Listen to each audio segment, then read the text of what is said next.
Good morning, Nani Nani Hatfield.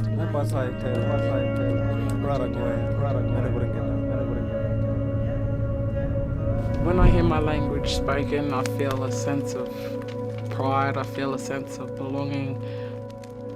But it's not just my language, it's any language around the country. I think it's beautiful and it just makes you feel like you've got that connection to that area. And when I hear my language spoken, I feel proud about myself, that my language is still alive.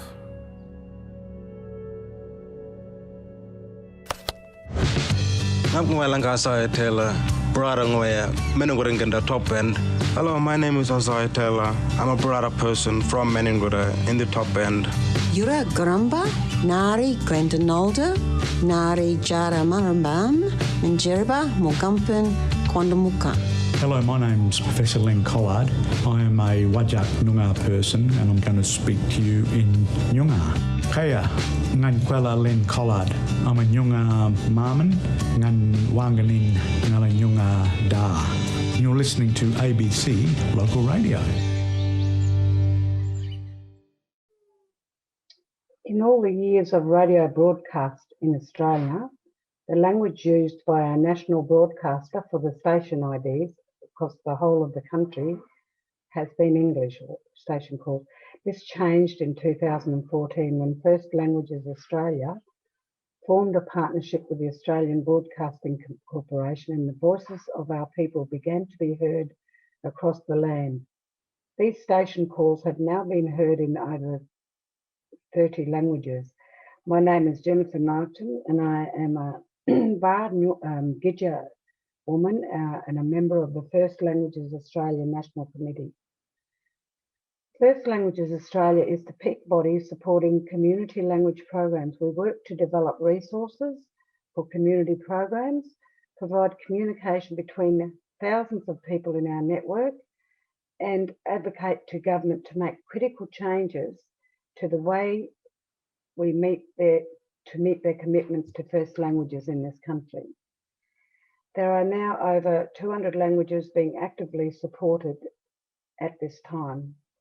Sadly, the First Languages of Australia have been well under the radar in our country until recently, when we have taken on a number of high impact, significant, powerful partnerships to place them fully in the face of all Australians. Because we realise what people don't know about, they can't care about. We need people to know and to care that these languages continue to be spoken. The more people care, the more government must respond. We'd like to let you know about some of the great partnerships we have been able to create and look at the fantastic outcomes that continue to grow from them. I'll hand over to Faith, who will talk about our partnership with the ABC. Jinky Wala Jimbalung, Nunyanati Faith Bayston, Nunya Jargon Yugambeh, Bundagal, Brisbane, Australia. When people ask us about formal partnerships, they often think there are years of negotiation that go into setting up great collaborations and formalising agreements. But in my experience, the best work doesn't happen like that at all. As the manager of First Languages Australia, I've had the privilege to be involved in all of our partnerships. And what I've seen is that great change happens when you find one person with passion in the right job at the right time. This is what we were lucky enough to find in our partnership with the national broadcaster, the Australian Broadcasting Corporation, or ABC, as Jennifer mentioned before. In fact, the suggestion to have the station calls broadcast in the first languages of all the different lands, as you saw in our video, came up over a casual breakfast meeting one morning over cold toast and coffee. That was when the right person who had the right connections heard the idea and said, okay, we've got to make this happen.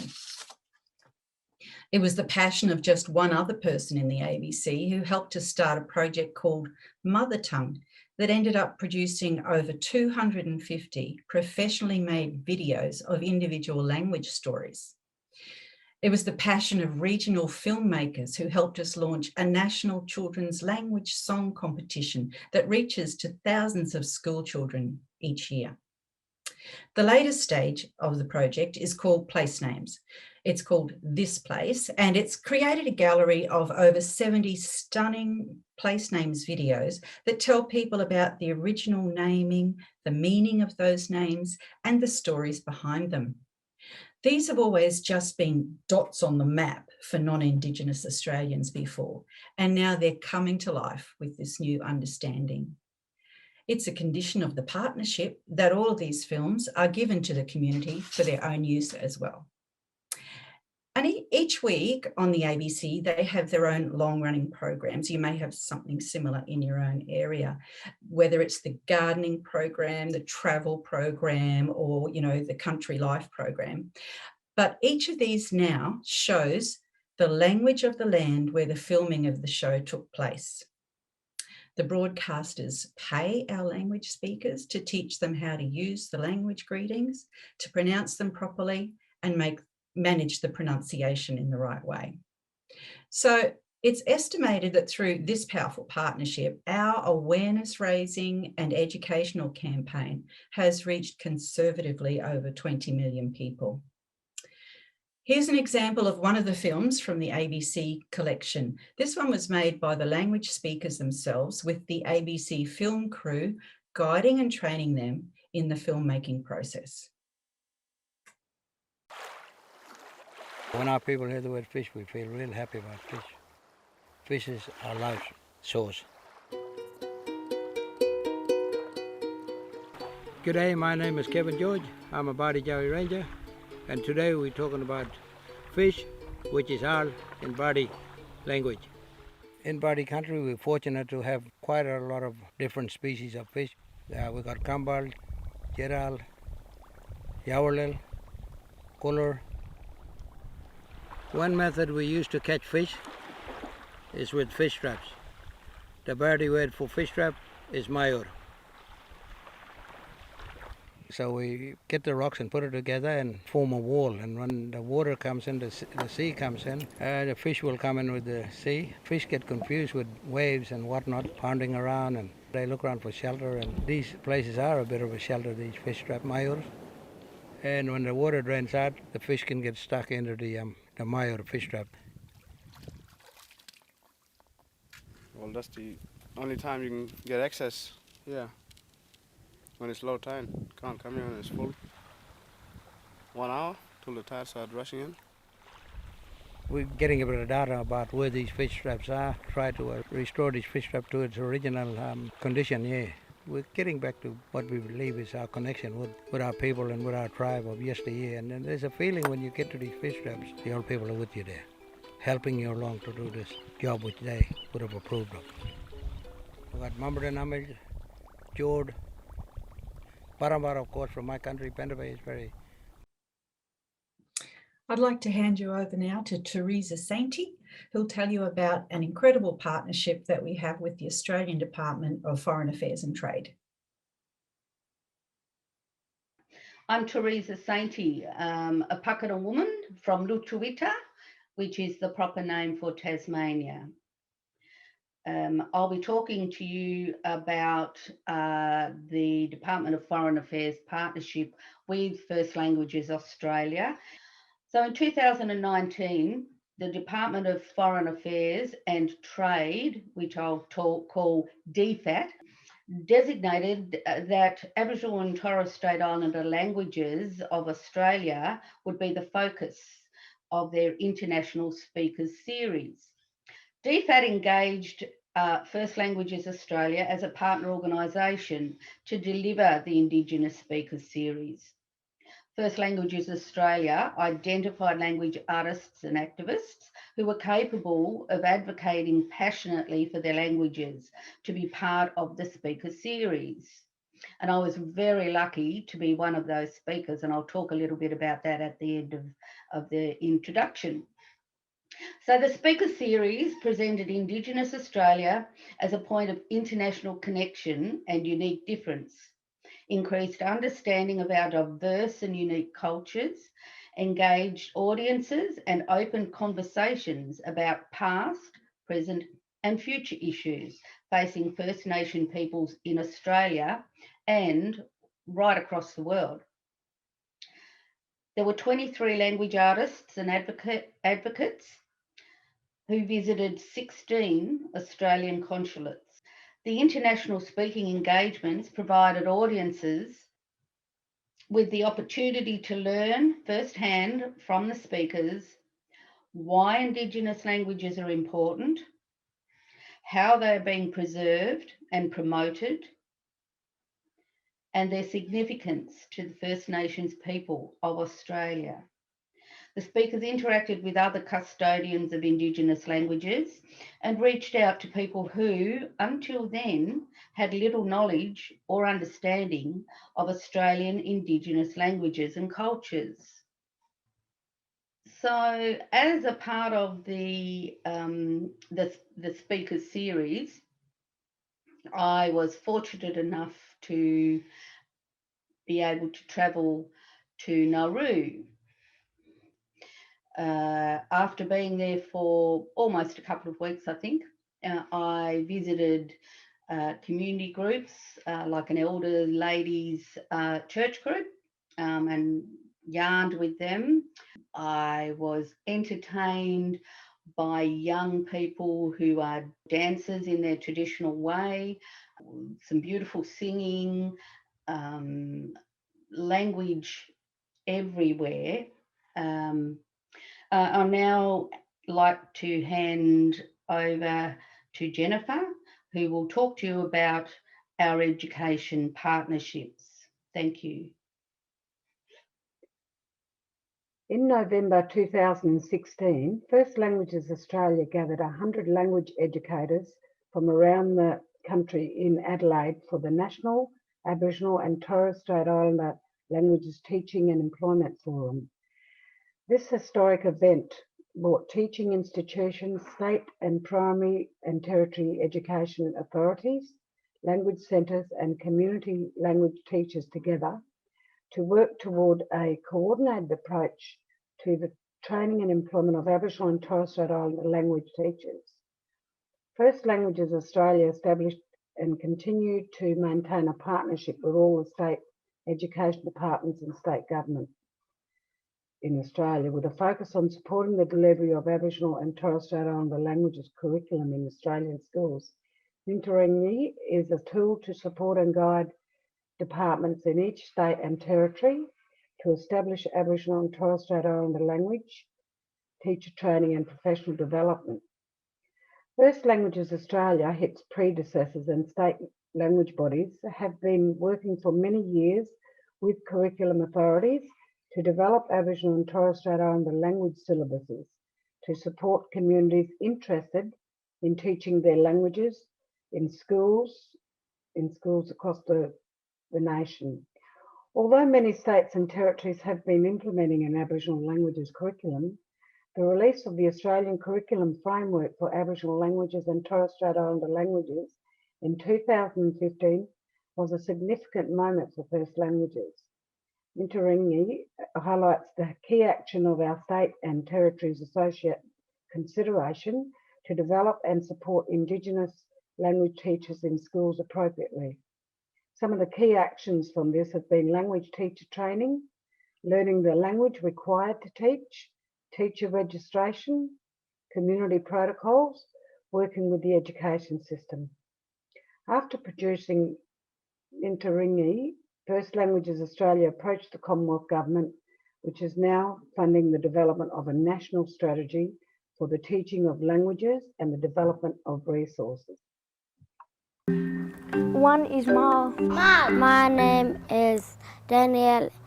The other word for hair is Alda.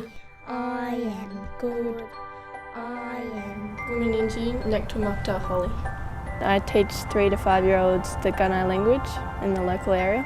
Do it again. So bread, chicken. That's language. That's the country talking to you. I picked ones that I thought the students would be interested in. Creatures like carvel, which is carpet snake.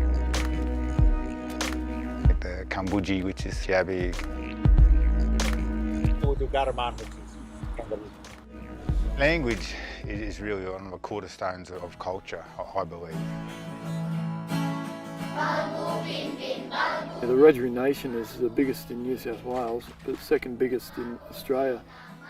We've got it in 3 primary schools, 1,000 children a week in parks as being taught a Aboriginal language and Aboriginal culture.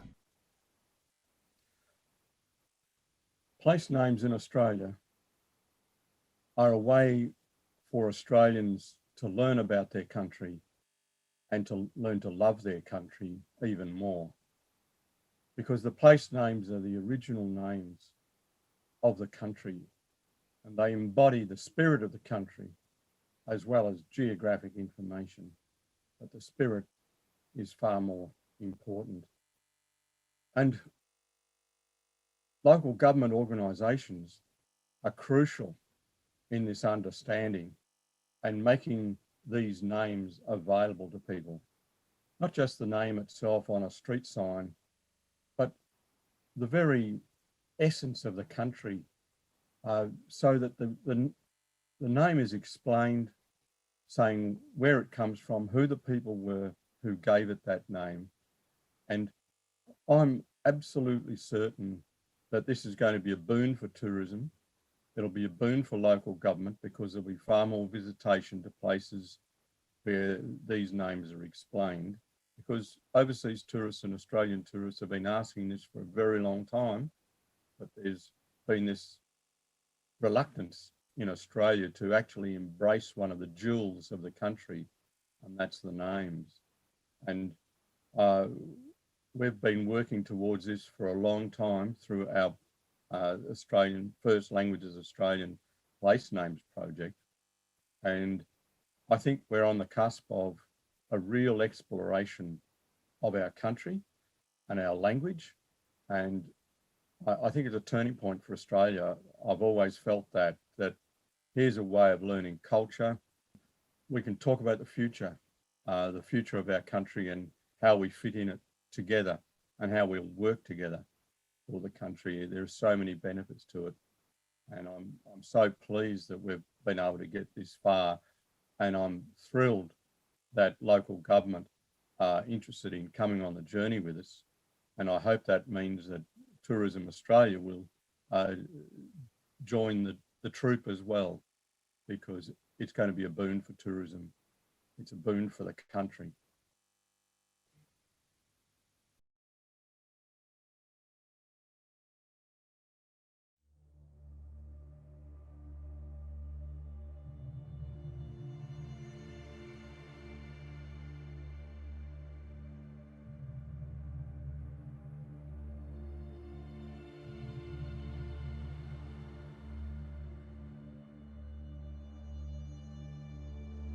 Old people used to say if someone got lost on country, you could use language and you could find that person because country talks back. Now, if you don't know that connection between language and country, it makes it very difficult to have that association. And when I say that, I mean, like, for instance, in our township of Ingham, you might go to a park and it's called Frank Smith Reserve. Nobody understands who Frank Smith is. They have no connection to it.